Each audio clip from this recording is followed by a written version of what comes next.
Oral rehydration saline, সংক্ষেপে ORSaline, চিকিৎসা বিজ্ঞানে বিংশ শতাব্দীর অন্যতম গুরুত্বপূর্ণ আবিষ্কার।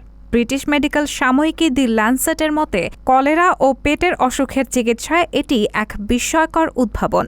কলেরা, ডায়রিয়া বা অন্যান্য পেটের রোগের কারণে দেহে পানি ও লবণের ঘাটতি দেখা দেয়, যা দ্রুত পূরণ করা প্রয়োজন। আর এই ঘাটতি পূরণের জন্যই খেতে হয় স্যালাইন। শুধু স্যালাইনের সাহায্যে বিশ্বজুড়ে লাখ লাখ শিশুর জীবন রক্ষা পেয়েছে ও পাচ্ছে। ১৯৭১ সালে মুক্তিযুদ্ধের সময় ডাক্তার রফিকুল ইসলাম ঢাকা শহরের তৎকালীন পাকিস্তান সিয়াটো কলেরা রিসার্চ ল্যাবরেটরিতে গবেষণা করছিলেন।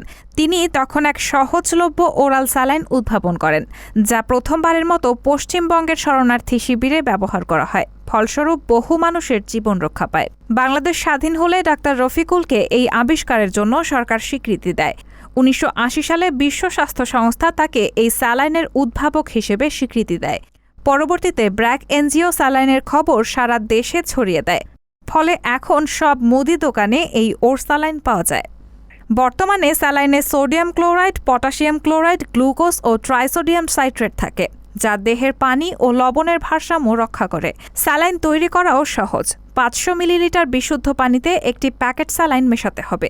তবে ঘরোয়া পদ্ধতিতে তৈরি করার জন্য ১ চিমটি লবণ ও চিনি মিশিয়েও স্যালাইন তৈরি করা যায়। কিন্তু স্যালাইন প্রস্তুতের নিয়ম খুবই গুরুত্বপূর্ণ। লবণের সঠিক মাত্রায় বজায় রাখতে না পারলে তা মারাত্মক হতে পারে। পাতলা পায়খানা হলে কিছুটা ঘন করেই স্যালাইন তৈরি করা উচিত, এই ধারণা ভুল। অল্প পানিতে স্যালাইন মেশালে দেহে লবণের মাত্রা বেড়ে যেতে পারে, যা কোষের ক্ষতি ঘটাতে পারে। তাই স্যালাইন ব্যবহারের নিয়ম মেনে চলা উচিত। ২ বছরের কম বয়সী শিশুকে পায়খানার পর সঠিক পরিমাণে স্যালাইন খাওয়াতে হবে।